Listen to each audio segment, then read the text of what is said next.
भारत में आम इंतखाबात में लोकसभा की 543 नशिस्तों पर वोटों की गिनती मुकम्मल होने के बाद इलेक्शन कमीशन ने तमाम नशिस्तों पर इंतखाबात के नताइज का ऐलान कर दिया है। हुक्मरान जमात बीजेपी लोकसभा में सादा अक्सरियत के लिए दरकार 272 नशिस्तें अकेले हासिल करने में नाकाम रही। ताहम बीजेपी इत्तेहाद 295 नशिस्तों पर कामयाबी के साथ सादा अक्सरियत की बुनियाद की हुकूमत बना लेगी। उसके बरक्स कांग्रेस की ज़ेर क़यादत अपोजिशन इत्तेहाद इंडिया ने 231 नशिस्तें हासिल की हैं। ये सूरत हाल 2019 के इंतखाबी नताइज से बिल्कुल मुख्तलिफ है, जब बीजेपी की क़यादत में हुक्मरान इत्तेहाद एनडीए ने 353 नशिस्तें हासिल की थी, जिनमें से 303 अकेले बीजेपी ने हासिल की थी। कांग्रेस ने बीजेपी को उसी के हथियार से कारी ज़रब लगाई और अब की बार 400 पार का बीजेपी का नारा वोटर के लिए खौफ की अलामत बन गया है। कांग्रेस के सदर और रहनुमा राहुल गांधी अवाम को ये बावर करवाने में कामयाब रहे कि अगर बीजेपी को 400 नशिस्तें मिल गई तो वो आइन बदल देंगे और कोटा सिस्टम ख़त्म कर देंगे। गांधी की आइन बचाओ मौसर इंतखाबी मुहिम के नतीजे में कांग्रेस को 99 नशिस्तें मिली हैं, जो 2019 के मुकाबले में 2 गुना ज़्यादा हैं। 10 वर्ष बाद गैर मामूली नशिस्तें जीतकर भारत की अपोजिशन जमात कांग्रेस नरेंद्र मोदी समेत हुक्मरान इत्तेहाद के लिए फिर से डरावना ख्वाब बन गई है। इस तरह 10 साल में पहली बार कांग्रेस कायदे हिज़्ब इख्तिलाफ के तौर पर अपने लीडर को पेश करने में भी कामयाब हो गई है। ताहम यह भी वाज़ेह नहीं हुआ कि राहुल गांधी ही अपोजिशन लीडर बनेंगे या नहीं। हालिया इंतखाबात में भारत की इंतखाबी सियासत में क्या तब्दीलियाँ आई, आइए जानते हैं। भारतीय इंतखाबात के नताइज के मुताबिक कांग्रेस पार्टी 24 रियासतों और यूनियन टेरिटरीज में अरकान मुंतखब कराने में कामयाब हुई है। ताहम मध्य प्रदेश, अंडमान और निकोबार जज़ायर में इस बार खाता नहीं खोल सकी है। कांग्रेस इस बार राजस्थान, गुजरात, चंडीगढ़, नागालैंड और मणिपुर में भी खाता खोलने में कामयाब रही। ताहम कर्नाटक में कम नशिस्तें मिलने से उसे मायूसी का सामना हुआ। बीजेपी को अपने गढ़ उत्तर प्रदेश में शिकस्त का सामना हुआ, जहां समाजवादी पार्टी और कांग्रेस को 43 नशिस्तें मिली। इसी तरह बाबरी मस्जिद की जगह राम मंदिर बनाने वाली बीजेपी को अयोध्या में भी अपनी शिकस्त का सामना तस्लीम करना पड़ा। भारतीय रियासत उत्तर प्रदेश में 2017 से बीजेपी की हुकूमत है। इस रियासत में लोकसभा की 80 नशिस्तें हैं और ये 24 करोड़ आबादी के साथ भारत की सबसे ज़्यादा आबादी वाली रियासत है।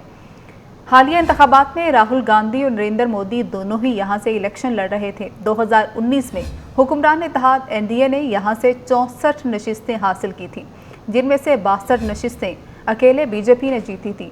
ताहम आज 2024 में सूरत हाल मुख्तलिफ है।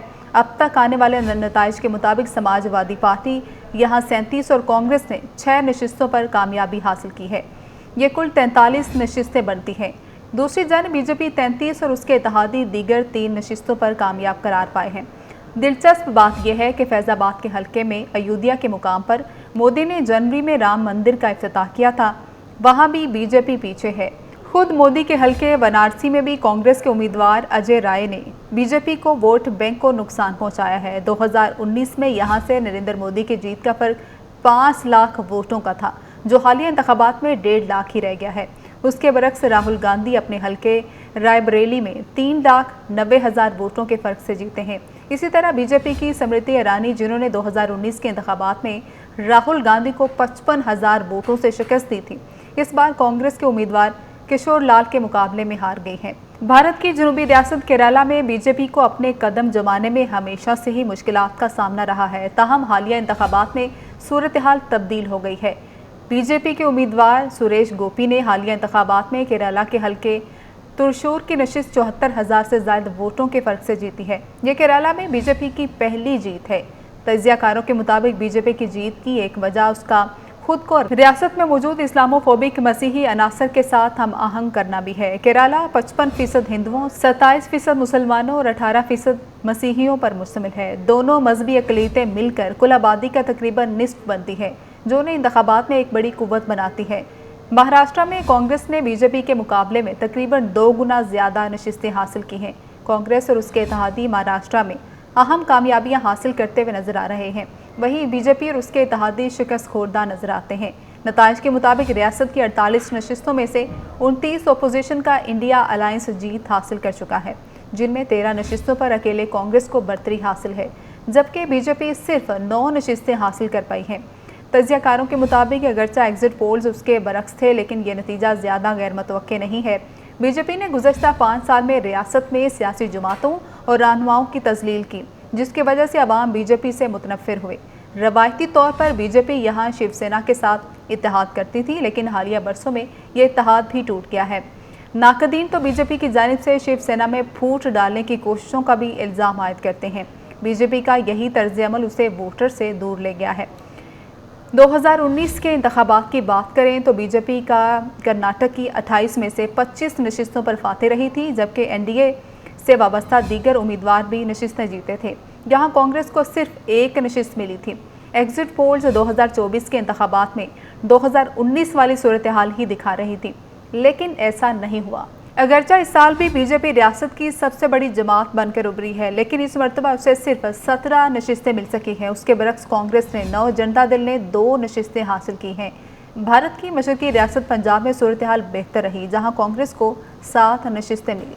तमिलनाडु में भी बीजेपी सिर्फ 1 नशिस्त हासिल कर पाई, जबकि मगरबी बंगाल में भी बीजेपी ममता बनर्जी के सामने ना टिक सकी।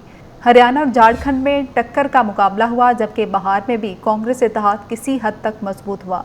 गरीब नवाज और पैदावार दोस्त एजेंडा अपनाते हुए कांग्रेस की जानिब से लगाया गया नौजवान, खातीन, किसानों और मजदूरों के लिए समाजी इंसाफ का नारा बड़ी हद तक कारगर साबित हुआ। कांग्रेस अपने इत्तेहादियों के साथ मिलकर भी हुकूमत बनाने की पोजीशन में तो नहीं, ताहम ये वाज़ेह हो गया है कि कांग्रेस के इंडिया इत्तेहाद मोदी के नेशनल डेमोक्रेटिक अलायंस को अगली बार करारा झटका देने की पोजीशन में आ गया है।